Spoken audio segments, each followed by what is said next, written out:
Previously on Sisterwives. The Brown family expert then explains where Kody is with all this. Robyn insists that he is shedding tears about the split, wishing things were different. We then cut to Kody telling us how relieved he is that that's over. Okay, so the question is Kody lying to Robyn, or is it Robyn lying to us?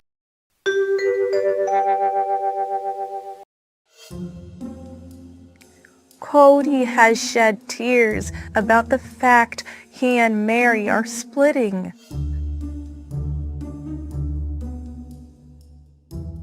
Para para pa para para pa pa. Pirarita tururu pa param pam pam pam pararina dum.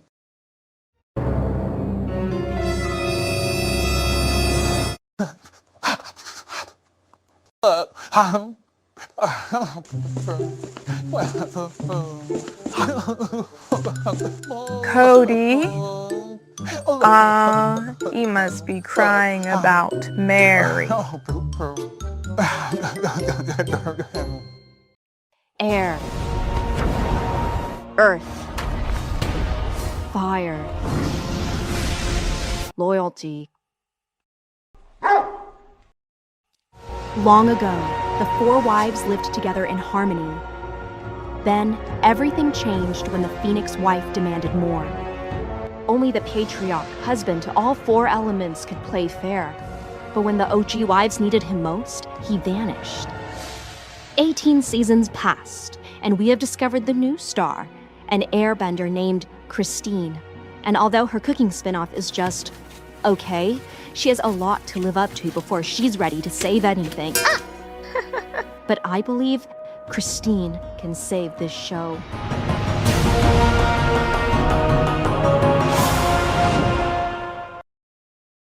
Hello, welcome back to the YouTube channel. My name is Angie, this is my husband Tim, and we are recapping from Meri's very uncomfortable couch. You have your arm over there, even though there are no armrests on this couch. It's just floating. I wouldn't want to move Meri. She has too much junk. Well, as we learn in this episode, she is able to get rid of a lot of them. I can think of one big, balding piece of junk that she's getting rid of. I don't have any announcements. So let's get started. Sister Wives Season 19, Episode 7, Labor of Love. Not to be confused with Season 17's episode, The Labors of Life, which, if you can recall, was the one when Avalon was born. But no, the labor of love they are hinting at is directed towards us, the viewers, who are being forced to watch a wedding prep / moving episode. A double whammy of boring content. This is indeed a labor of love for us to sit through. Labor, yes. Love, no. Well, you love me, so that's why it's a labor of love. That's why I'm here.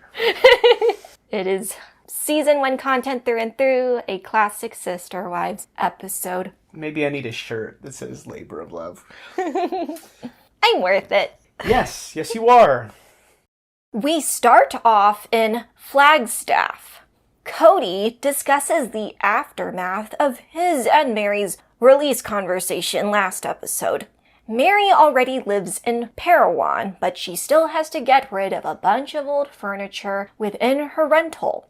She is giving that away to Rebecca, her little sister, and Rebecca's husband, Nathan. Kody makes it a point to say his ex-brother-in-law is his best friend. We've seen Nathan before, right? Yes. We've seen him first, I think, in Aspen's wedding. He was the officiant. And then we saw him last season where he was Kody's sounding board when Kody was saying he thought he was turning into the devil or something. He wants to grow horns so bad. I feel bad for Nathan now. He has to put up with Kody. I don't know why he likes Kody so much.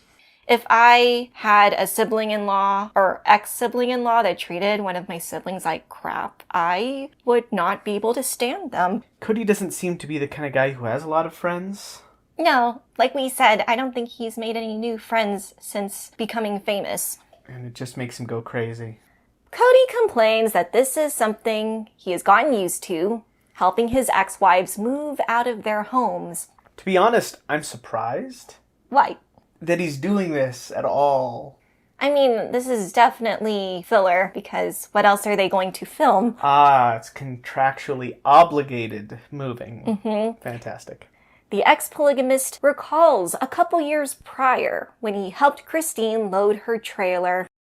Meri sits her family down and asks if they would like the sushi lounge sofa she and Kody bought together when they arrived to Vegas.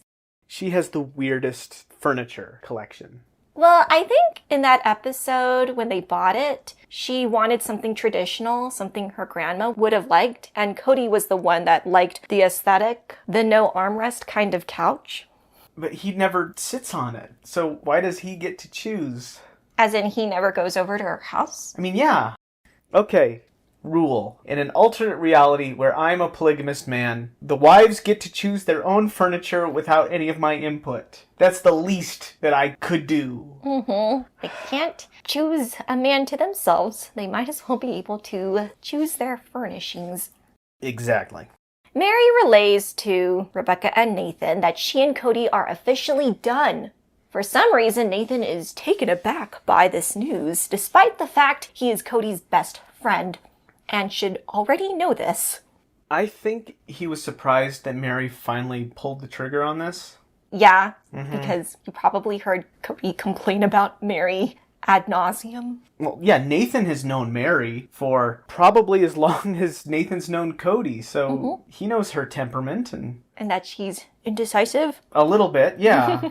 Well, Meri is making a lot of decisions this season. Well, she's not the only one just shotgunning through decisions. That'll be the latter half of this recap. Meri answers the question that after 32 years, she is indeed single. Even though, let's be real, Meri, you were single for at least 10 years prior. So you are late to the game, but at least you're here now, so that's good. Better late than never. She reiterates that the church meeting went over very smoothly. She thinks she was given fair treatment. She warns Nathan that Kody will probably say otherwise and that he didn't get fair treatment. Yes, because he still doesn't think he abandoned Meri. I thought that was interesting that Nathan asked that. That was the only real thing that we learned from the whole thing, is that it was pretty painless. Because that made me think, what would an unfair treatment of Meri trying to obtain a release look like? I'm thinking it would probably be demanding evidence or having Witnesses? witnesses, or forcing her to have conversations with half a dozen people before people believe her. Oh, yeah. Yeah, it seems like she talked to one guy and the guy says, yeah, that guy's a blowhard. Released. I remember Melanie from Notes to Self or 4 said that they've only been doing releases based on abandonment quite Recently? well, more often than they had in the past. Before, you would need to get a release based on something really bad the husband did, like either actual Violence. murder or adultery outside the spiritual unions. I highly doubt that the AUB is practicing no-fault divorce. And I'm surprised that they accept abandonment as a legitimate reason, because they seem kind of belligerent, so... And Melanie said that in the recap. She said that they tend to make things up as they go along. Meri starts to joke, saying she has the big double D under her belt. The legal divorce, and now the spiritual one. Pause for laughter, I guess? This is very reminiscent when Meri was joking around with Jen. I'm talking to our contractor. Oh, hi, contractor. Are you for real? Want to know? You can do your Rebecca laughs, calling her sister Double D Meri. I'm glad Meri is showing more of her humorous side. She's definitely in a good headspace now. I mean, it's not funny, but she's feeling lighthearted, or at least she's acting like she is. Yeah? Well, in this entire episode, Meri is very jovial. I can't decide whether or not I think that's because she's unburdened, or if she is trying to do that thing that Kody says the women do, which is have more fun than they're actually having just to piss him off. I can do both. I do think, both. I think it's a both. Piss him off if you can. And be genuinely happy. You can do both. Yes. The upbeat woman does acknowledge her legal divorce was so Kody could adopt Robyn's eldest 3. Even that shuffling of papers carried a lot of weight for Meri. She was distraught and Kody blamed her, saying she feels that way because she lost some type of power. Meri refuted his outlook, saying she didn't know Kody gave that to her. She didn't equate her position as a first wife with having power. I mean, I kind of do. Me too. I always thought there were quite a few times where it was suggested that in their religious culture, first or legal wives have a special position or influence, subsequent wives don't. Yeah, I'm thinking specifically about the house being built and the fact that Meri's child, Leon, got 6 times as much money as any of the other kids, stuff like that. She had power. She had the ability to force the kids to go outside if they wanted to go from Janelle to Christine's house in Lehi. She had power. I concur with the demanding the kids to go out in the snow in order to go to their own mom's partitions of the house. But I think Meri just let Leon go to a more expensive school was just because that was her individual portion of the family pot. Obviously, all the adults supposedly get an equal paycheck from TLC. So she thought that was fair. She views that as her money. So she did have some kind of power. Obviously, Kody probably had more power. I don't know. It's weird. Okay. I will say Meri's legal marriage didn't give her power because 7 years prior to the catfish, Kody ostensibly took that away. He melted down the ring.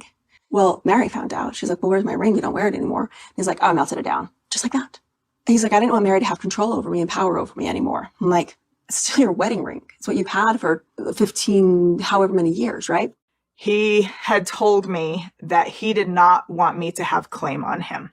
Because I remember asking him, if you're not going to wear it, can I just have it? Can I keep it?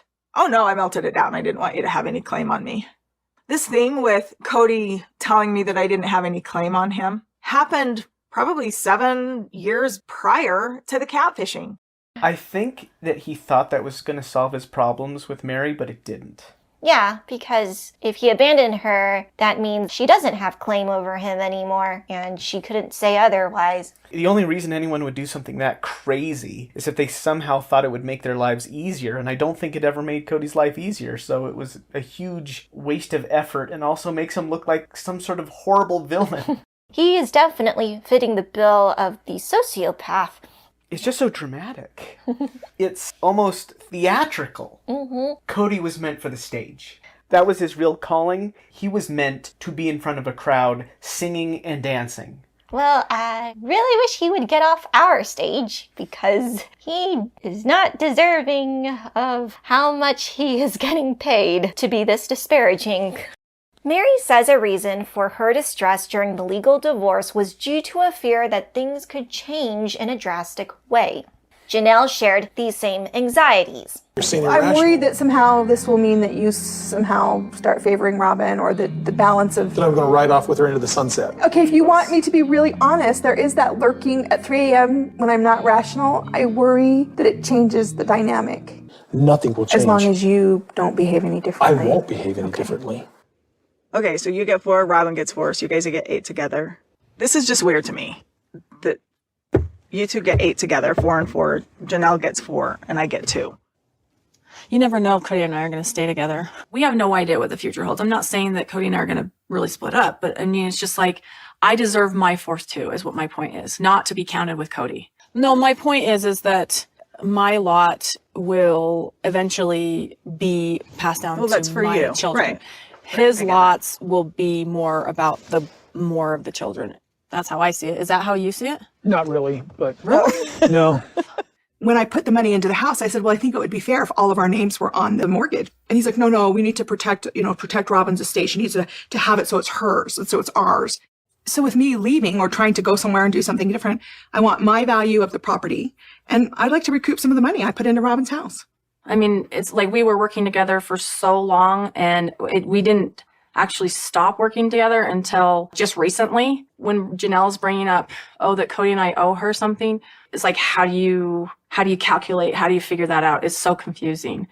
I know what this means, what it could mean, if Kody were to pass. It would mean that I would be responsible to make sure that everybody's taken care of. It becomes a responsibility. I am a smart woman, and I have done this very dumb thing.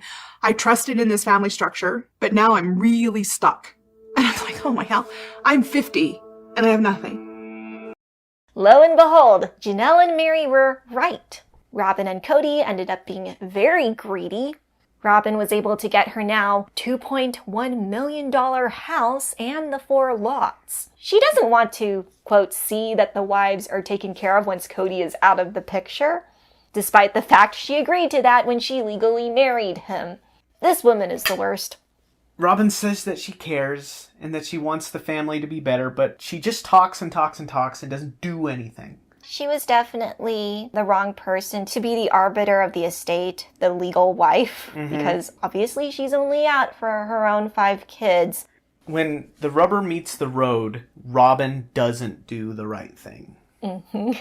Anyways, back to the conversation. Despite Meri's usual tendency to hold on to sentimental items, she was able to get rid of a bunch of stuff that reminded her of Kody. Robyn pipes up saying more empty words of how she feels bad Meri was dragged along for so many years. That doesn't make any sense. Yeah, this woman is constantly feigning emotion that I can't take seriously. She's the one who forced Kody to drag her along. And also, Robyn doesn't put her money where her mouth is, because if she really wanted these women to find happiness, then she would have taken some culpability and given Meri and Janelle the equity that was sunk into her house and land. So, Robyn, stop whining that you feel bad for these women, because at the end of it all, you don't. She can complain as much as she wants that Kody is dragging these women along, but Robyn's the one handing him the rope.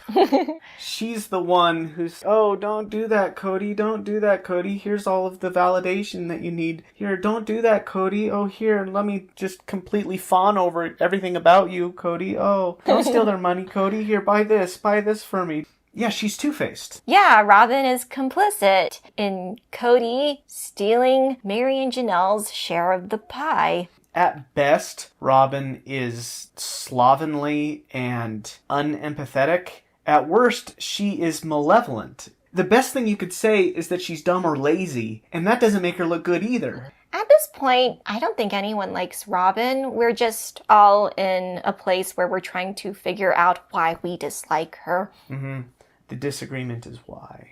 Rebecca inquires if there was any awkwardness surrounding the breakup.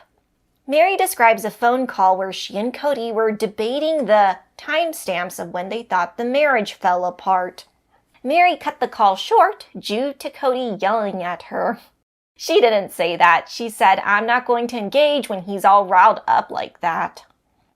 Which, she's right. This man can't take any accountability. Don't engage with him when he's angry or being irrational. There's no purpose to that. Kody doesn't seem like he would be the most reasonable person in the world when he's angry, so I wouldn't want to talk to him when he's riled up either. We will delve into the topic of his anger very shortly.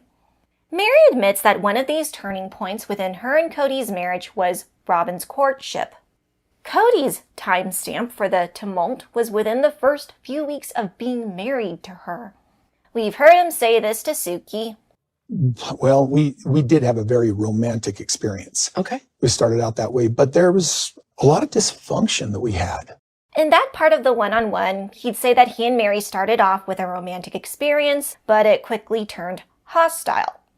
Again, Kody only sees things in extremes. Meri has a more nuanced outlook of the relationship.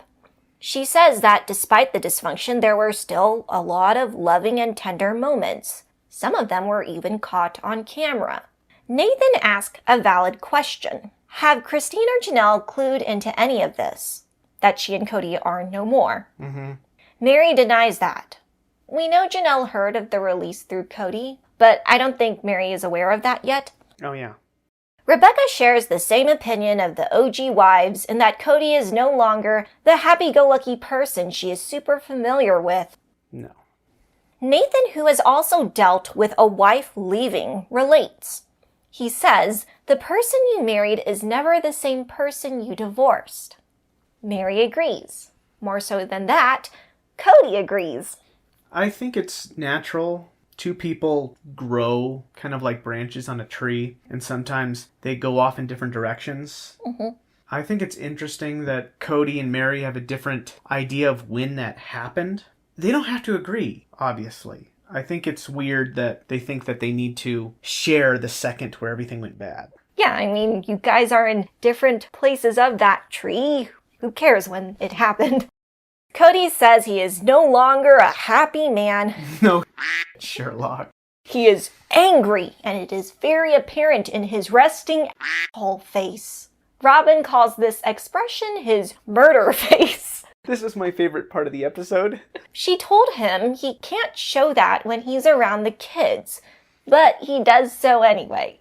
She makes a bunch of her own crazy expression mimicking this look. I mean, I believe it. Kody has admitted that he is not good at hiding his anger around his Robyn family. This is the biggest lesson I've gotten from the experience of the divorce, is that anger is a sword that stabs indiscriminately. My anger was affecting everybody else. Yeah. Like the kids were like, Mom, what have I done to Dad? And my wives were going, what have I done to you?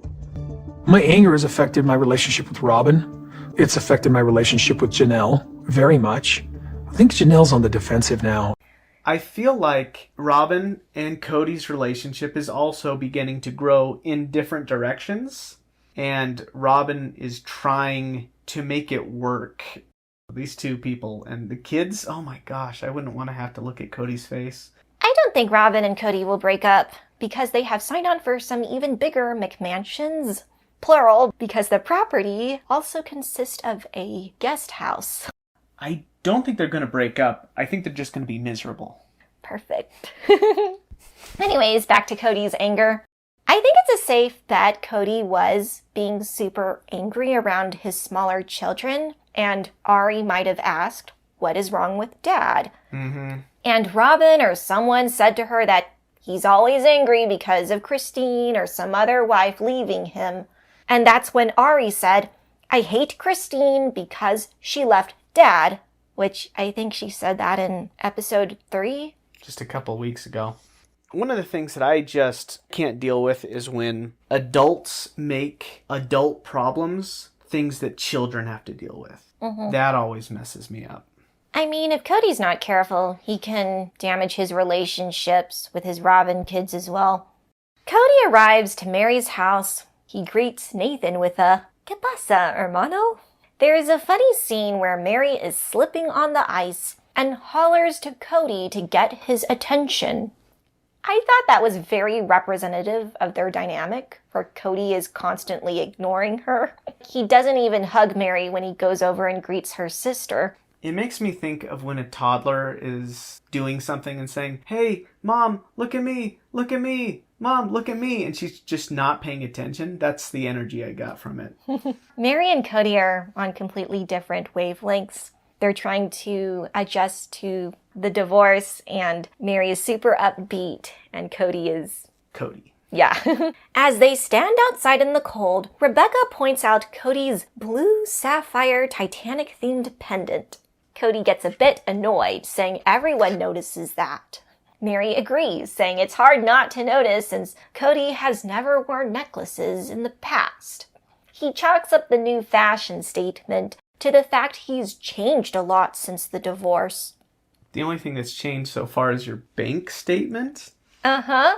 What I garner from what he said is that the divorce is making him become more like Robyn, where he is now a shopaholic that spends an exorbitant amount of money on dumb Mr. I'm too cheap for Christmas. Also, that necklace is so huge, people on Google Maps can see it. Mm-hmm. So don't do this, oh, people notice it crap. Kody, if you didn't want people to notice it, then don't wear it. Oh my gosh. The four adults hurry to help Meri move. Nathan gives Kody his gratitude for helping his wife attain these pieces of furniture and then delivering it back to their home. I'm guessing Rebecca and Nathan live in Utah? That's a very long drive to go to Flagstaff and then drive back to Utah. It's probably expensive furniture. They could sell it at the very least. I'm sure some Sisterwives fans would buy it. There should be some eBay listings for Meri Brown's old, uncomfortable couch. Kody jokes, saying that he's glad to make at least one woman happy, which is Rebecca. He keeps saying this in really weird, awkward ways. We then segue into the topic of Kody and Robyn's marriage. It's bad. They're in a precarious frame of mind due to the family dissolving and whatnot. Yes. Tell us when things have gotten really, really bad, because it's just at a simmer for the last 4 years. I mean, at this rate, season 27 is when Robyn leaves Kody. But I think the catalyst that will eventually make her leave is the show ending. I mean, where would she go? What would she do? Well, first she would have Kody experience his worst fear, poverty. And I guess she would spend all the money over time until she is broke. And Kody will just do cameos for the rest of his life. To anyone that still wants it. Too many people. Yeah, even at $5 a pop, he might still be making a lot of money. I mean, yeah, $5 a pop. You could do 20 of those. How many could you do in a day? You could probably do 100 of them. Well, the current rate, I think, is still 150. Like, dude, you'd make so much more money if you cheapened out. He didn't learn his lesson from Sisterwives' Closet. He still thinks he is a hot commodity, and this is what he's worth. Apparently, that's what the real estate agent said about the listing of the house. The Zillow house. The real estate agent told people the owner really thinks he's something special. It's hilarious Kody thinks he deserves any of the money that he's gotten. So if Kody thinks he's hot stuff, then he's being delusional, because without the show, he would be nothing. There is a short exchange where Kody notices Meri's more light-hearted disposition. He attributes her good mood to not having the pressure of them reconciling their marriage. She disagrees, saying Kody is projecting. He doesn't know Meri, so he shouldn't assume why she's happy. I mean, that's kind of why I assumed she was being happy. Or she's looking forward to her projects in Parowan. I mean, yeah, but she's really jokey in a way that I never seen really from Meri. I mean, maybe a little bit, but... I've seen her jokey around her friends. Yeah, but around Kody? Well, I guess because technically she has two of her friends, Rebecca and Nathan. Okay, I can see that. So she has a lot of siblings. I'm surprised she didn't spend the holidays with any of them. That's a good point. Or maybe they just didn't want to be filmed. Don't self-shoot any footage. We don't want to be on your TV show. But Rebecca and Nathan did. Maybe they didn't want their kids to be on there. Yeah, that makes sense. Rebecca pulls Kody aside and makes a joke, saying she doesn't know how to split her loyalties between her sister and him. She suggests that he can keep Nathan and she'll be with Meri.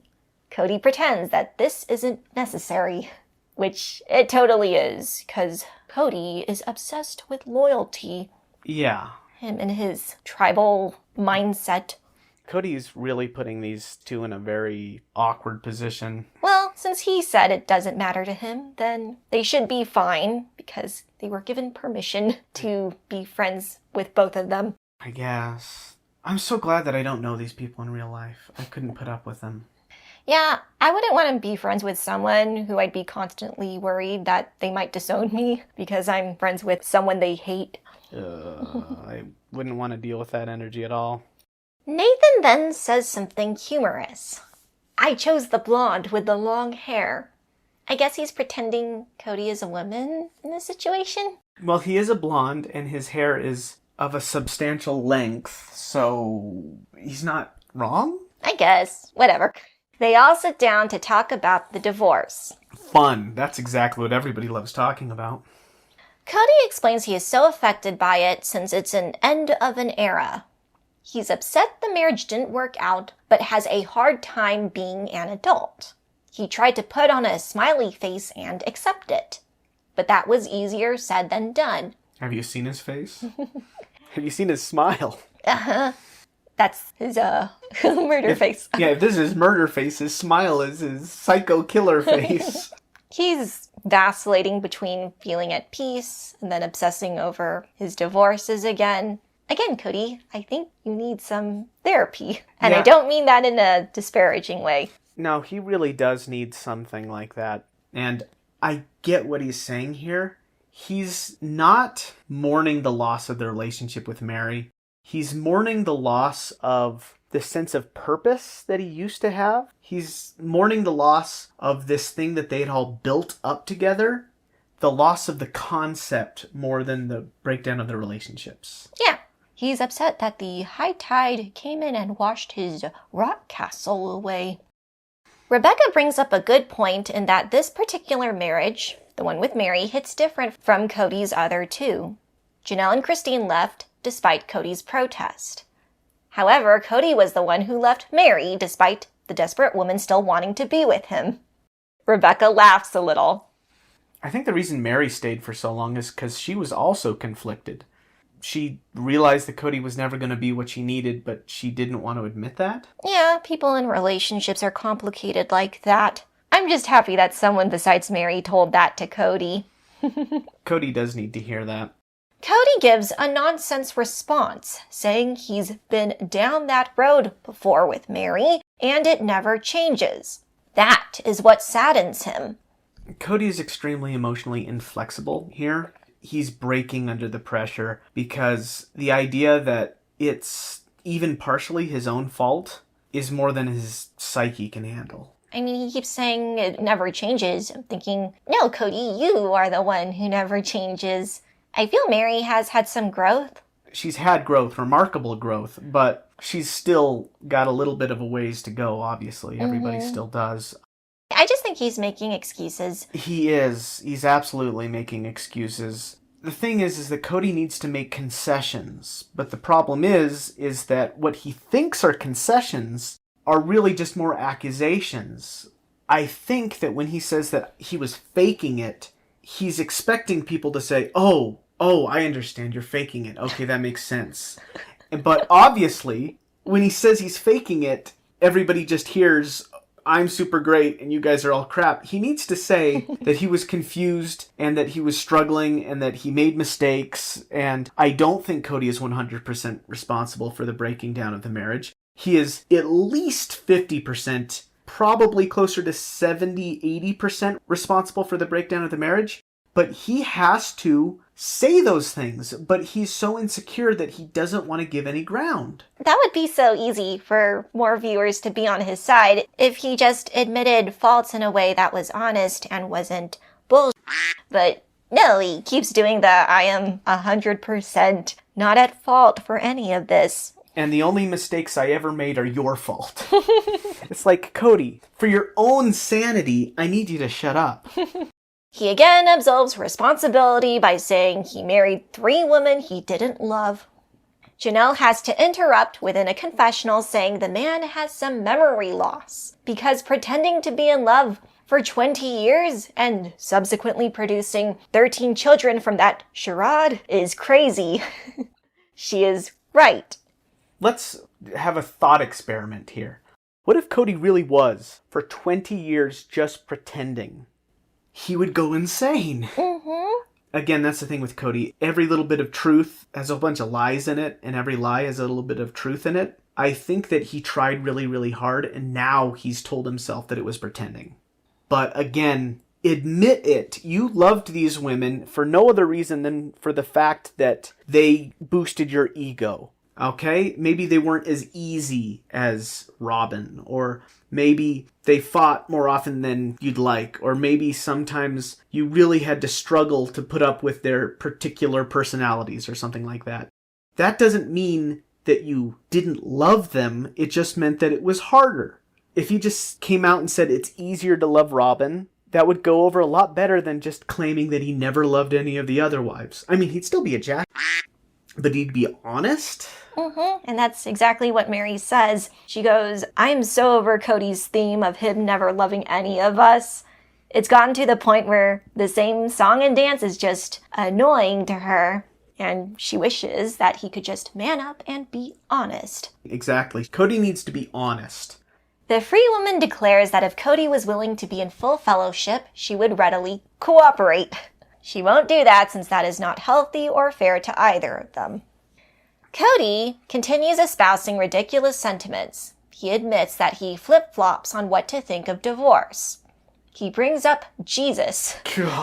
Like, Kody, if you want to be Christ-like, do so in other ways. Stop being hung up on the fact that Jesus would hate you because you're divorced. There is so much more important things. If you could print out a piece of paper of all the reasons why Jesus might be upset with you, I think the divorce bit would be maybe page 6. It is not the highest one there. Kody portrays himself as the victim, saying he is the one suffering because of theoretically being in eternal marriages to these 3 women. You're the one who pulled the trigger on those. He tells the viewers to stop blaming him and instead blame God for forcing him to be in these terrible relationships. We all understand how stupid that sounds, so there's no real reason to analyze it, right? Do you want us to go into all the reasons why that's stupid? Was he like referring to God, or was he referring to their faith? Well, he said God, right? Post-editing Angie here. Yes, I went back. Kody was blaming God in this episode. It offends me to think that I would be stuck with those 3 women. It literally does. It's like, it offends me to think that God would cause me to suffer. Let's hang on that and stop making people stay in these terrible relationships. Their church is God. That's the entire thing. Is everything the church says is just absolute holy scripture. Kody, to a certain extent, you're right about your religion taught you to marry the first warm bodies that walk by, and to do so as soon as absolutely possible. And also, your religion taught that God wanted you to be with these 3 women for forever. Why don't you just say that you were tricked into this whole polygamy thing and that it was a mistake? He goes back and forth with not wanting to badmouth his former faith, and also saying doctrines he adhered to that made up where he is today ruined his life. I hate it when Kody says something I agree with because I hate agreeing with Kody. It doesn't absolve him of his nonsense either way. I just figured it out. Kody can say, hey, the religion was bad and it put us in a bad relationship and I don't want to be with these women and I'm sorry that I was in these relationships and that maybe I didn't love you as much as maybe I pretended or maybe I wasn't trying hard enough. Here's the financial compensation for having to be in this situation for me.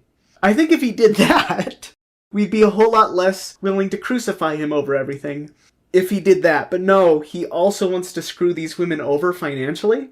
His greatest fear isn't divorce, it's being poor. So he's not going to give these women compensation.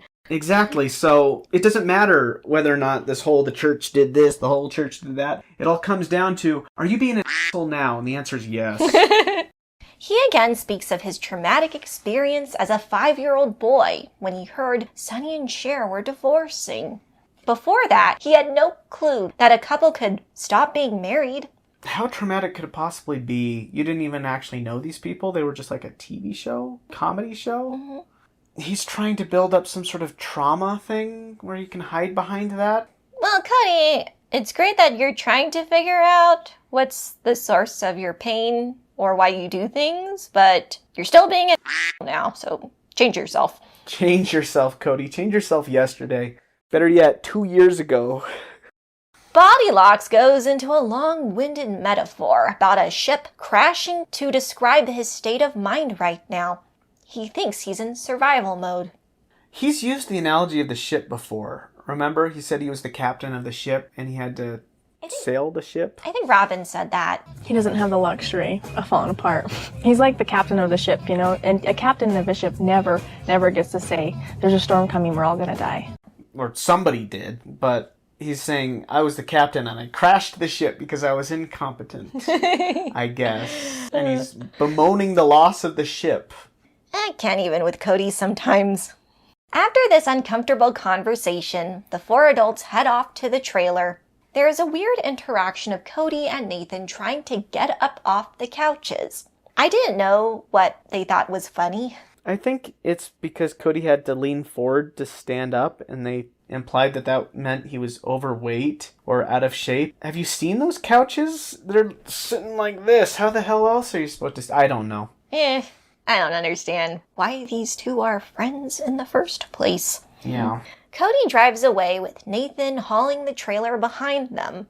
The embittered man ends this segment by saying he's been very obvious about his emotions, he doesn't hide them well at all, and hopes that this dark period will end very soon. He just needs to lighten up, which I don't think is as easy as turning on a switch. Kody needs actual help, because if he thinks things are dark now, he needs some sort of intervention for what's to come. Again, I don't know when these confessionals were filmed. I mean, seriously. Sorry, I had to change my shirt because I was sweating in my turtleneck. Anyways, someone who is not in a dark place at all is Christine. We arrived to Moab, Utah. This would be much more interesting if we didn't already see these two get married. Ugh. Yes. Christine and David bring their children to see the venue. We learn that David has a son named Max. He looks to be Ysabel's age. In her confessional, Ysabel praises her future stepfather. She points out that he gets along very well with Truly and has raised 8 phenomenal kids. Despite all this admiration, the 19-year-old still thinks the speed of this courtship is fast. And I agree. It's real fast. On Christine's Instagram, she posted a pic of her outside of what looks like one of the venues she was looking at within Moab with the caption, quote, "I'm dating again. Holy hell. Awkward. Dating online is crazy. Any advice for dating at 50? This was dated in late January 2023. So she obviously was privately engaged at this point, so that made that deceptive caption even more confusing. I just kind of feel like Christine got into this situation because she got way too enamored with a guy way too quickly 30 years ago. I just don't want to see her make the same mistake again. I think David's a decent man. Christine is very lucky that she and David get along so well, so quickly, and hopefully that sort of enthusiasm is maintained. Back to the venue, Christine just says that she's 50 and already knows what she wants in a partner, so there's no reason to pump the brakes. Wasn't her list of things she wanted in a partner was basically bald, rode a motorcycle? And had tattoos. We kid. Last time she talked about a whole bunch of things she talked with her therapist about. Good communicator, loves to be around her children. Check, check. So, from personal experience, my parents divorced when I was a sophomore in high school. My mom met my now stepdad when I was a junior, and they got married by the end of my senior year. As a 16-year-old, I thought things were also moving very fast, but at least they gave it more time. Christine has been dating David for 6 weeks, and they are now looking at wedding venues. I would have been pissed if I was one of Christine's kids. In retrospect, after the fact, they seem to be okay, but they had no reason to believe that back then. Yeah, so again, Christine is very lucky. David really likes a wedding in Moab because this place has special meaning to him. He mentions that it is renowned for its dinosaurs and its rock climbing. I mean, all of Utah is known for its dinosaurs. Rock climbing, though, I can see that. Utah is renowned for its dinosaurs because the dinosaurs were able to be fossilized in the exact perfect conditions for preservation. That's why Utah has a lot of paleontology museums. They're everywhere. When I was a kid, I was obsessed with it. Yes, his mom took him to all the museums she could find here in Utah. Back then, they were all real cavalier about it. So you could go to the museum and there would just be a wall of rock and you'd see the dinosaurs all sticking out of it. Not anymore. Nope. But still. David says he's taken dates to this site and they didn't care much for it. He told himself that the woman who adored this place as much as he would be the one to marry him. It's a nice place. Who wouldn't like it? Yeah, I thought it was very pretty with the red canyons and stuff. Moab's great. There is a short interaction where Truly pretends to act as a buffer between the two lovebirds. The young girl jokingly pushes her mom, and this is when Christine says that David and her will get married despite any of her children's objections. Yeah, Truly is very extra. I mean, more extra than usual in this episode. The whole running through the holding hands thing is kind of a thing that a kid would do to non-verbally say that they're uncomfortable with something. That might be looking into it too much. Truly seems to be happy now, so. Mm-hmm. That might have been Truly's way of saying, Mom, you're also moving too fast. At this point, Christine does broach the topic of her ex. She doesn't relay anything to Kody. The ever-unaware man doesn't even know she's dating. I don't think Kody would care.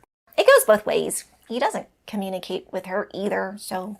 But then again, they do share a child, so it would benefit the both of them if Christine disclosed that sort of information. I mean, if I had a kid and my ex-wife was dating some new person, I would want to know if for no other reason than just to make sure my kid was okay. Yeah. He eventually meets David at, was it Gwen's engagement party or wedding? I can't remember. I guess. Of course, a Sister Wives episode wouldn't be complete without showcasing each of the wives' wedding pictures again. Oh my god, these things are burned into my retina. Especially the Kody and Meri wedding reception video. Kody brings up a valid complaint of his former faith.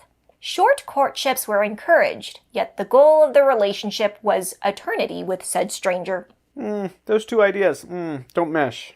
He goes, why do you have people that don't know each other get married if you think they're stuck forever? Again, Kody, stop saying things that I agree with. It makes me more mad at you. He has heard whisperings of Christine's new soulmate. He is offended on her behalf because she would have been eternally bound to Kody even though her true partner was out there. I think he's trying to say he believes the AUB religion was unfair to him and the women involved. This is something he expressed before. I've thought about this a lot lately because I've told friends recently that I didn't want to be an advocate of plural marriage anymore because I am more aware now than I ever was before the apparent and obvious unfairness in the relationship. It sure took you a long time to figure that out, Kody. That's the entire reason anybody watched this show. Oh. David's children were hesitant about the very fast courtship. Their dad has been dating for so long, and to them, Christine was just another number. With a TV show. Uh-huh. Except for the one daughter that sort of set them up. I mean, if they're wondering who Christine was, guess what? Here's back then, what was it, like 15 seasons worth of stuff? This show is so slow. Their dad says Christine is unique in that she cares about him in a way no one else had before. The couple declares time is passing them by and there are so many vacations to go on. They are both antsy to start life together right now. What's your opinion on this? They're going fast. I mean, really fast. They do know what they want. They are two mature adults. At least one of them is. They're both adults. One is a mature adult and the other one's an immature adult.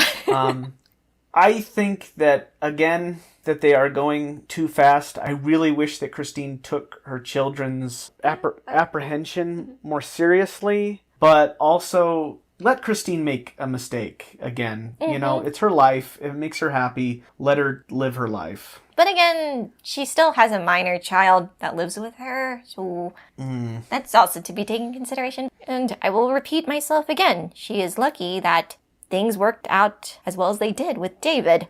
For all we know. For the 1000th time, we hear Christine repeat that in their polygamous culture, the first wife's wedding was celebrated and the subsequent ones weren't. That's bullshit. Why? They should either all be or all be great. Yeah.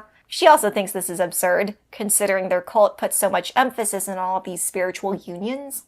It's almost as if they are saying outright that the first wife is more important than any of the other wives. Yeah, that was my impression of why I thought first wives had more influence. or power. I mean, that's what they tell us. We've watched so many of these stupid polygamy shows. They explicitly say that all the time. I think in Seeking Sister Wife in the Davis family, April, the first wife, labeled herself as the matriarch of the family.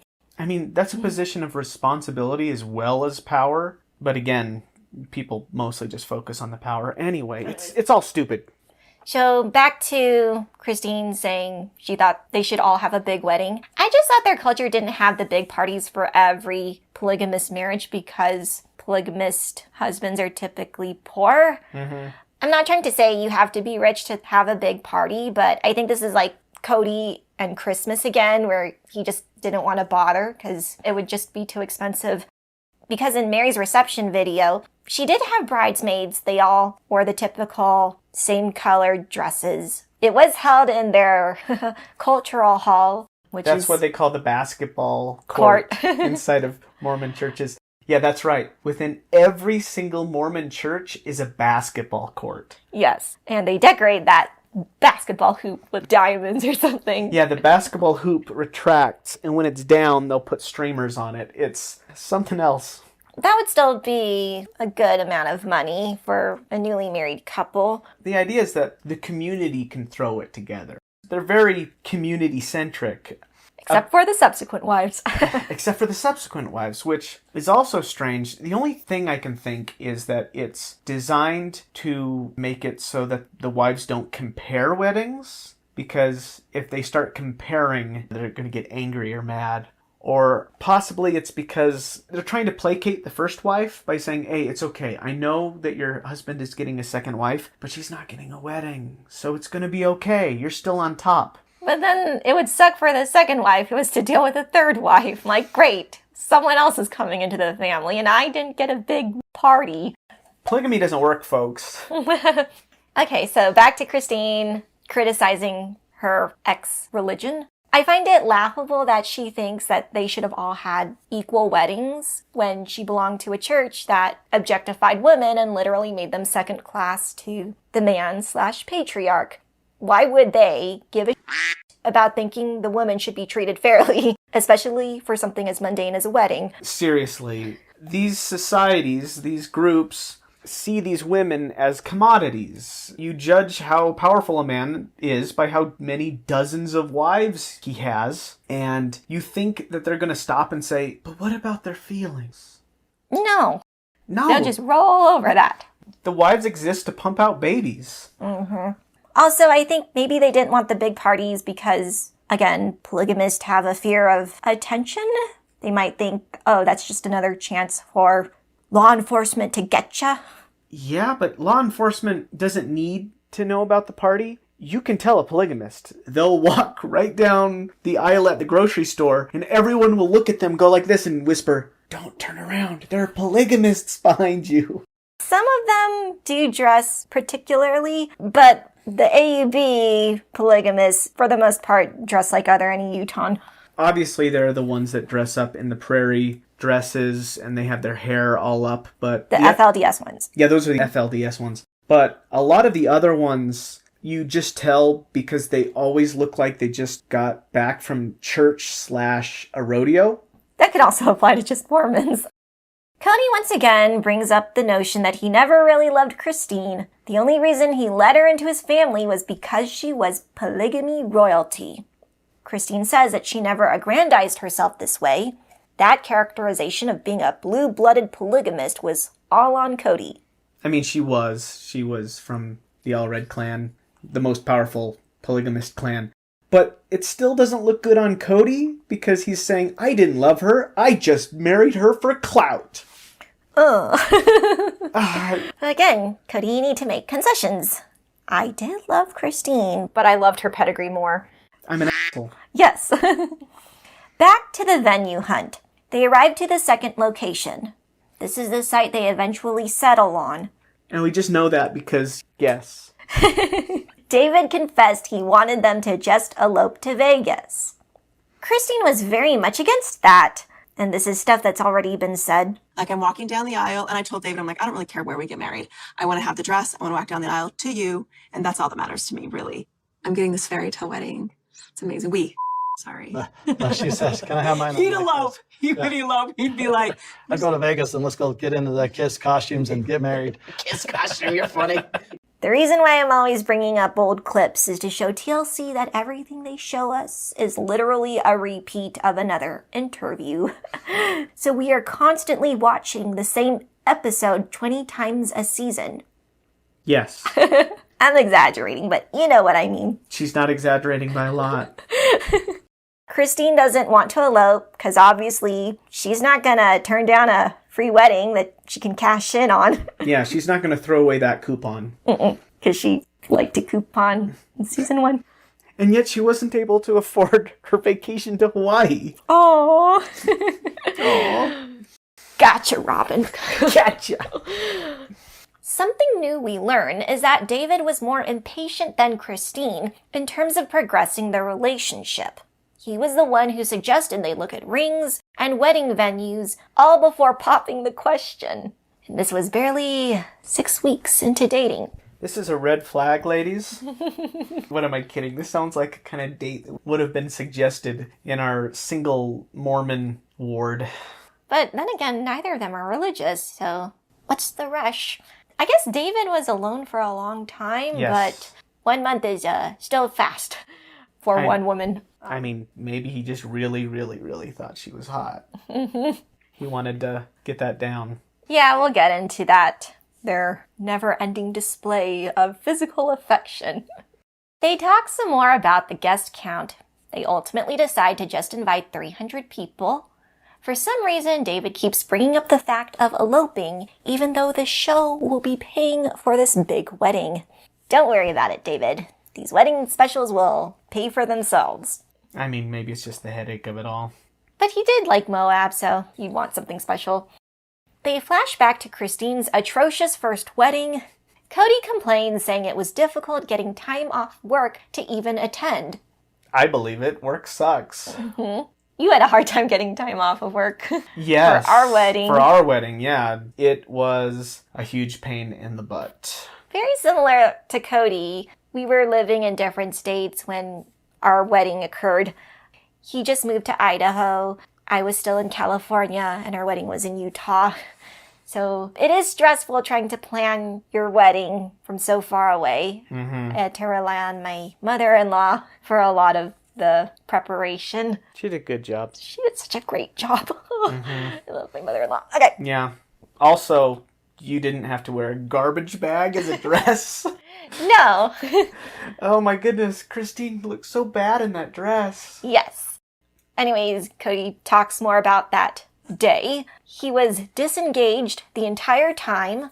Only now does he realize that that sort of attitude in a newlywed husband wasn't fair to Christine. It takes a while, but apparently Kody can learn. They continue looking at the location. We get into the topic of Christine and David's PDA. Their 3 youngest are extremely uncomfortable whenever they make out. David mentions Truly is constantly getting in between the both of them. Christine giggles, saying that just means Truly wants tighter hugs. Ysabel contrasts the 2 relationships of Christine and David and Christine and Kody. There is a strike difference due to the fact she has never seen her parents hold hands. I thought that was really weird, that you didn't even see your parents hold hands. That's like the bare minimum to signify 2 people are together. Were they really even together most of the time? Because Christine says that her children said that whenever they would go to Robyn's, they would see the contrast of Kody macking on her versus him not doing anything at all with their own mom. He didn't even do that in the privacy of their own house. Polygamy can't work unless, I don't know, maybe the guy is extremely methodical about providing exactly the same experience for each wife, but that seems impossible. I guess when they would go on dates, I don't know. Anyone that knows me and Angie know that I am all about that affection lifestyle. I don't know. I find it hard to believe that a man who loves a woman isn't constantly wanting to show that affection. I don't know. That's just me. All right. David says Max is also uncomfortable watching them kiss. There is an awkward moment where Christine asks David if his children have ever been comfortable with their dad being lovey-dovey with another woman. David stops the conversation saying they are not going down that road. Good call. Because I'm assuming the woman David was referring to was his late wife. So that was definitely not a thinking moment for Christine. So I'll just brush over that. Yeah, I found that very awkward again. This episode is just so awkward. Christine takes a trip down memory lane. She recalls the weddings of her 3 daughters, wishing she could also have that walking down the aisle moment.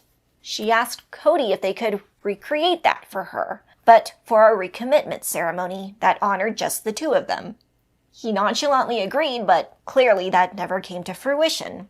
Kody is very lazy. He puts things off for forever, and he's never put any sort of effort into Christine. Or any individual marriage that isn't Robyn's, because he and Christine tried to repair their relationship, and he kept harkening back to the big picture, his 23-member family.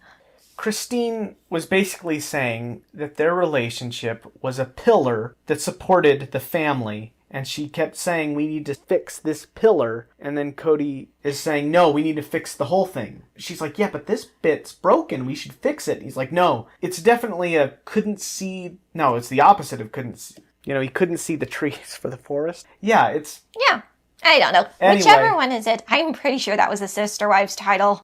But, yeah, Kody, you deserve your broken family because this is all your fault. Yes, this is all your fault. You neglected all of these relationships and then did Pikachu face when the whole thing collapsed on your stupid bald head. Now, are we going to see a Pikachu face but with Kody locks on it? Janelle recalls her own spiritual ceremony. Her reception was just a small gathering at Grandma Janelle's house. We then get to Robyn. She asserts that her wedding day wasn't about her and Kody. It was about celebrating them as a family. She has mentioned this before. We talked about this during a rewatch episode. When we sent out our invitations to this reception, I made sure it was a picture of all of us. I'd heard so many other stories of women feeling excluded at their own husband's marriage to another woman. And if we were going to have a big celebration, it was going to be about everyone. Everybody had their input. Janelle picked the location. We all picked our flowers. I made sure every single wife had a song that was their song with Kody to dance to. I made sure that I never took a picture along with Kody in my wedding dress on that day. I didn't. I remember walking around that reception feeling pleased and happy because I pulled off what I'd set out to do.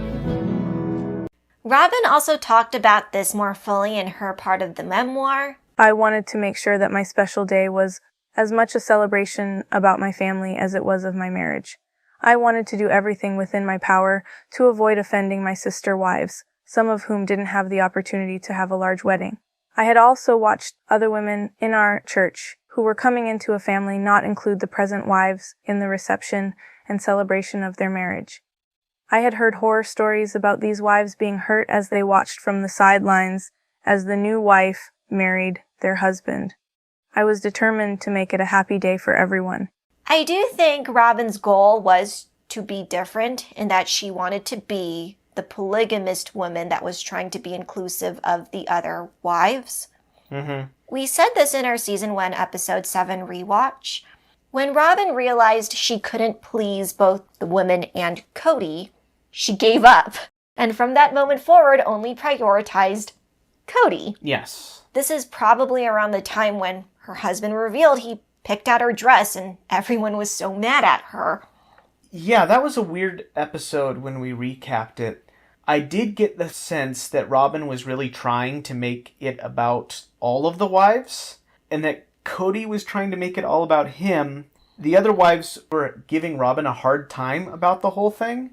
I would have too. I mean, yes. Bit snake. But yeah, I kind of felt like you could see the enthusiasm for trying to get along with these women die in that episode. Yeah.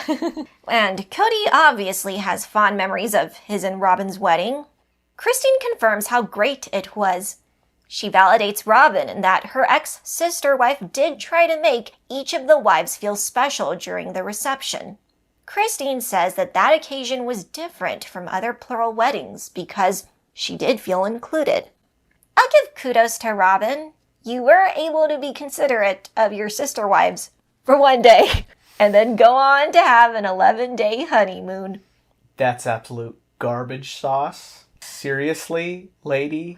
The last wife woefully voices that all the women have moved on. Now she feels like the idiot who got left behind. This is Robyn? Mm-hmm. We don't see Robyn in any of the interactions with anyone else. It's all talking heads. I think she's afraid and she's cloistered herself. Mm-hmm. Do you see Robyn having any friends? Oh, God, no. We know that she supposedly had some gay friends, and that's what made Leon comfortable coming out when they did because of Robyn's interactions with this close group of people. Robyn probably helped me the most. You're the first person I ever met that was like, had a friend who was gay. A long time ago, when Robyn and I were courting after we got married, it really became an issue for us in a discussion. Robyn had a whole lot of gay friends. That's when I really started to become a major conflict for me, where I really had to get answers, where I started going through the entire process of saying, hey, God, what do I do about this? Because it's condemned by the scriptures. I want to see these people. Give these people a reality television show. Mm-hmm. We can just call it Robyn's Gay Friends. Immediately interesting. How the heck does this ultra-religious, polygamous lady have gay friends? Putting that aside, I genuinely think Robyn feels her wedding day was contaminated by these other women, which makes me think Kody and her are going to try and get TLC to greenlight them a recommitment ceremony arc in season 20. They're like, I tried to be considerate to these ungrateful women, and look how they repaid me. That's why I need my true wedding celebration without the memories of these betrayers. I think that Kody and the original three wives all were done dirty, and they should just admit that and agree to not hate each other, but they can't do it. I think the OG3 are in a good place of not hating each other. I still think it's super weird that Meri has no significant relationship with Christine and Janelle. I think it was because during the season Christine was leaving, Meri was kind of trying to make herself look better in front of Kody. It was very obvious that Meri was still team Robyn and Kody, and Christine probably still feels that way. We watch more footage of Christine and David sucking each other's faces. Max has the same reaction as a lot of us viewers, going, ew. I know he said Christine acts like a teenager, but even teenagers become more reserved doing that sort of thing around their own family and a TV crew. Christine's really in her sexy era. Yes, her sexy era.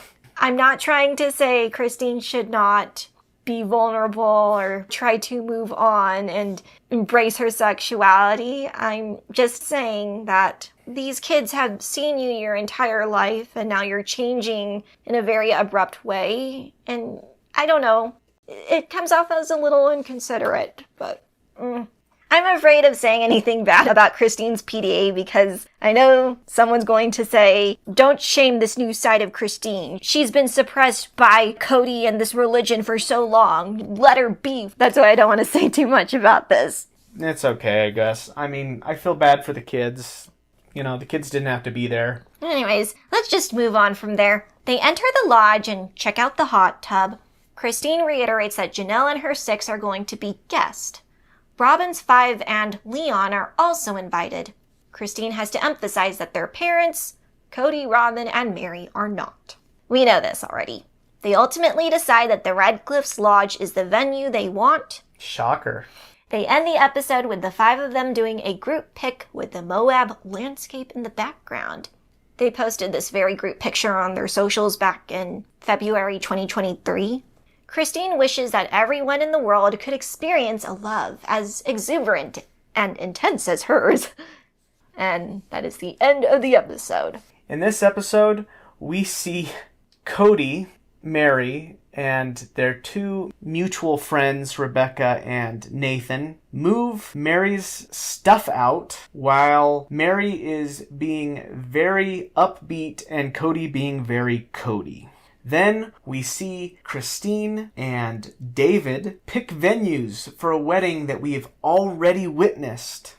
Also, we see Truly running around and being the most Truly we've ever seen her be.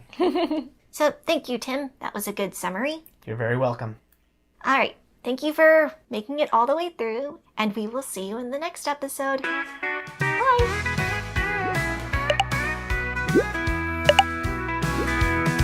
Well, Cody's down to one wife, and he's feeling kind of blue. Lost 3 out of 4, didn't have a clue. Says it's all their fault, but we know the score.